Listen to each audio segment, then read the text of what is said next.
Hi everyone, welcome to my presentation, Module 1 Overview of Russia's Strategy Cyber Capabilities. So this is going to be the agenda for this presentation.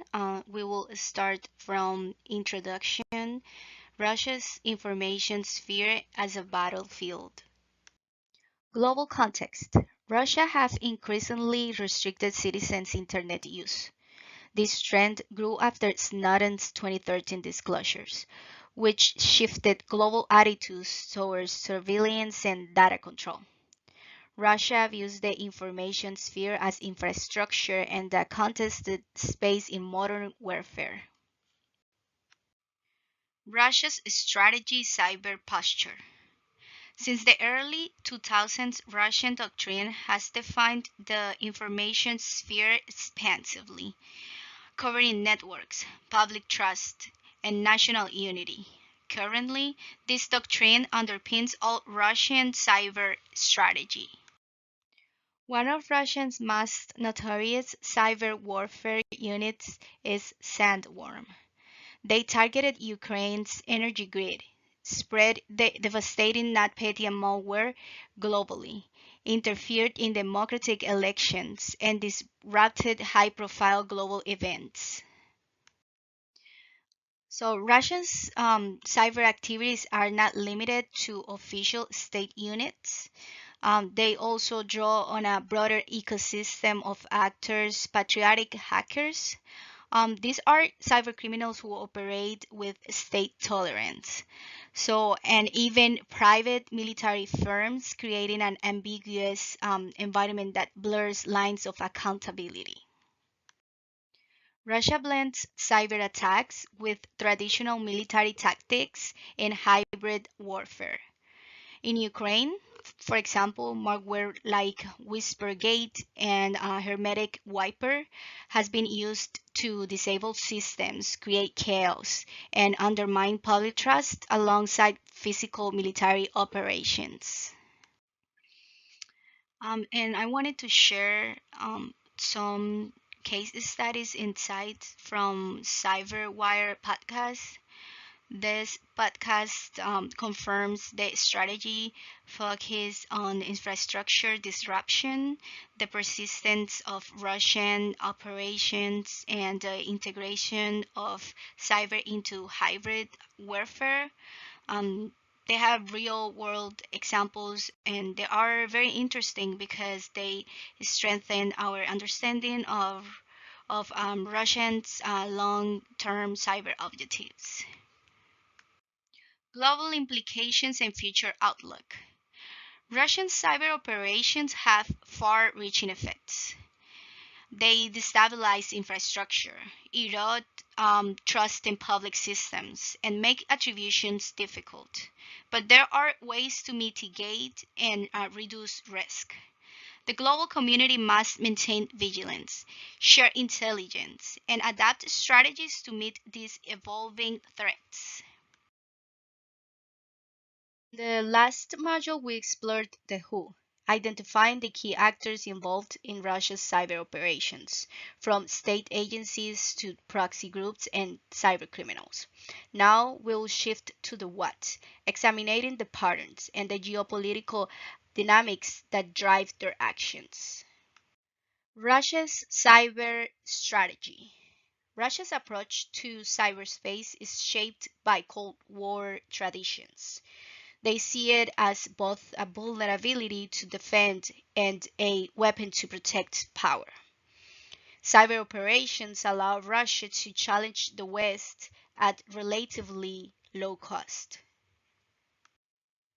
There are patterns that characterize Russia's way of operating in cyberspace.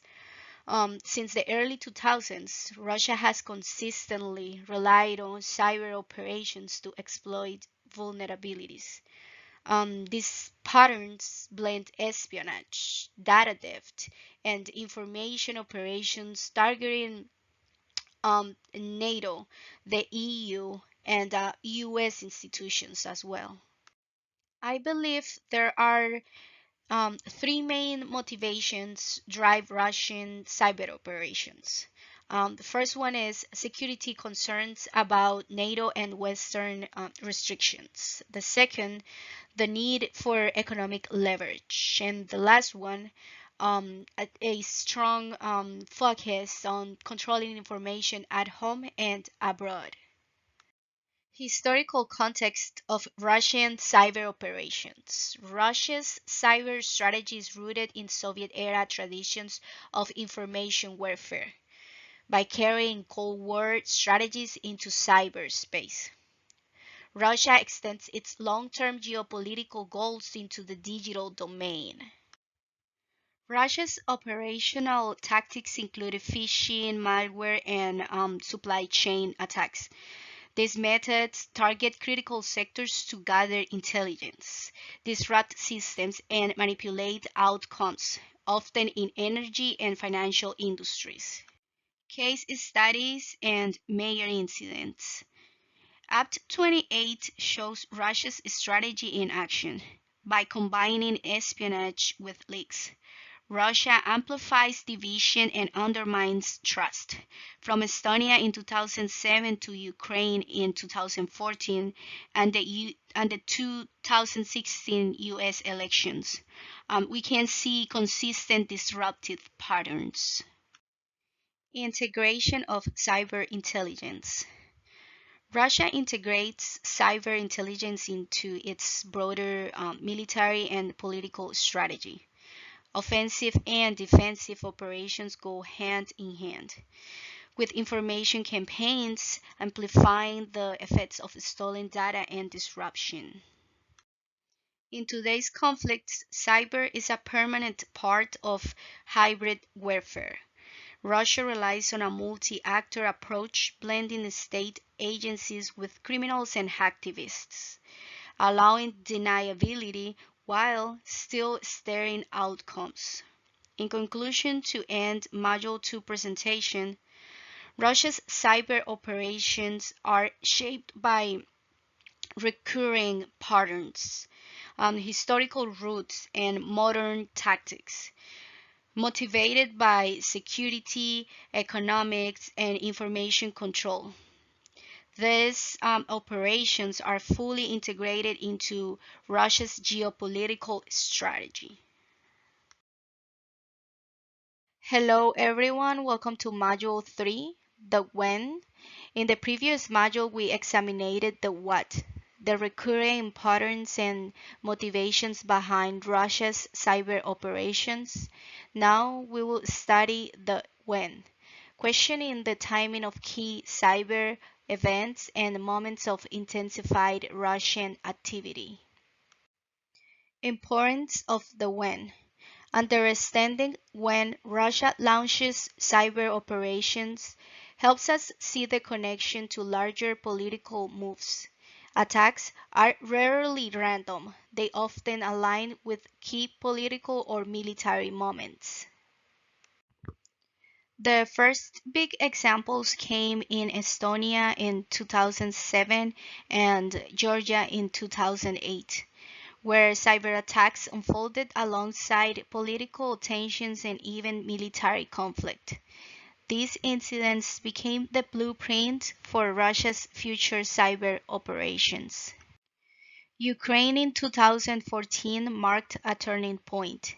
Cyber attacks supported the annexation of Crimea, including energy disruptions and government hacks.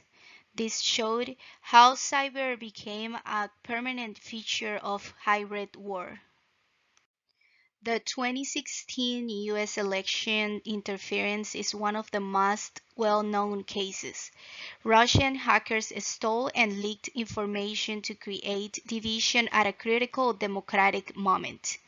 Timing here was essential. It maximized political disruption.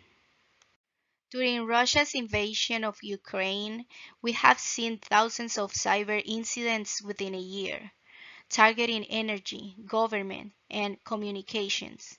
As highlighted in CyberWire podcast episode 1788, cyber operations have become inseparable from modern armed conflict. Attribution challenges. identifying who is behind an attack is always difficult. Russia often hides behind proxies or criminal groups. Attribution requires deep technical intelligence work. And even then, it can carry geopolitical risks if mistakes are made. The key takeaway for Module 3 is that Russia times cyber attacks for maximum effect during elections, wars, or political crises. Recognizing these patterns helps us prepare effective responses and also force us to rethink deterrence in the digital age.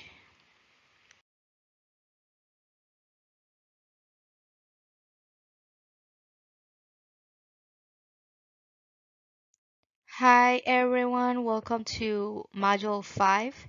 In the last presentation, we focused on the where, the locations and systems targeted by Russia's cyber operations, showing the geographic spread and the sectors they choose to hit. Now, in this module, we turn to the why, examining Russia's motives, strategies, and the global implications behind those actions. Why Russia uses cyber power? Russia uses cyber not as a separate tool, but as part of its ongoing struggle against perceived threats. The why here is simple.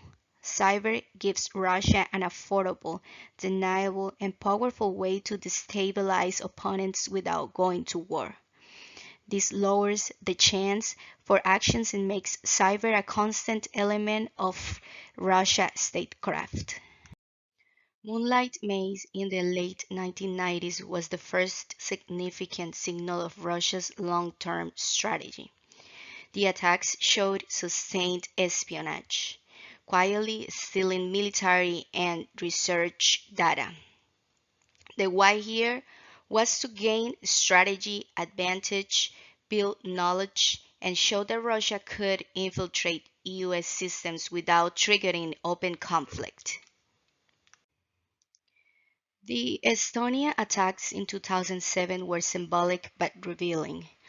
After a dispute over a Soviet statue, Russia's cyber forces unleashed massive distributed denial of service attacks on banks, government, and media. The purpose was to punish Estonia, demonstrating power in its near abroad, and showing NATO that cyber coercion could create real instability without firing a shot. Why Georgia 2008 was different. In Georgia, cyber and military power came together for the first time. Russia timed cyber attacks against government and media sites to coincide with its invasion. The why here was to amplify military advantage, cut off Georgia's ability to communicate, and test cyber's role as a true force multiplier in modern warfare. Ukraine represents Russia's most aggressive use of cyber so far. Beyond espionage and disruption, the 2015 power system hack showed that cyber could create physical damages. Lights went out for over 200,000 people. The why here was to undermine government legitimacy, intimidate civilians, and signal to the world that Russia could escalate cyber into physical damages. Since Estonia, Georgia, and Ukraine, Russia's cyber tactics have become more advanced. Simple distributed denial of service attacks have evolved into malware like black energy. With direct roles for the FSB and GRU, Russia also uses proxies and trolls to spread disinformation. The why here is about staying ahead, creating confusion, and keeping adversaries off balance on a global scale. Why cooperation is essential. Russia thrives on gaps between nations, between governments and private companies, and even within alliances like NATO. The why behind cooperation is that no one country can defend against Russia alone. Only collective defense, intelligence sharing, and strong partnerships can raise the cost of Russia's low threshold, persistent cyber operations. This quote from the Moonlight Maze YouTube video captures the irony. A US intelligence list became Russia's road map for attack. The why here is critical. Russia turns even defensive tools into offensive weapons. The takeaway is that understanding why Russia acts the way it does helps us anticipate, prepare, and ultimately build strong international defense.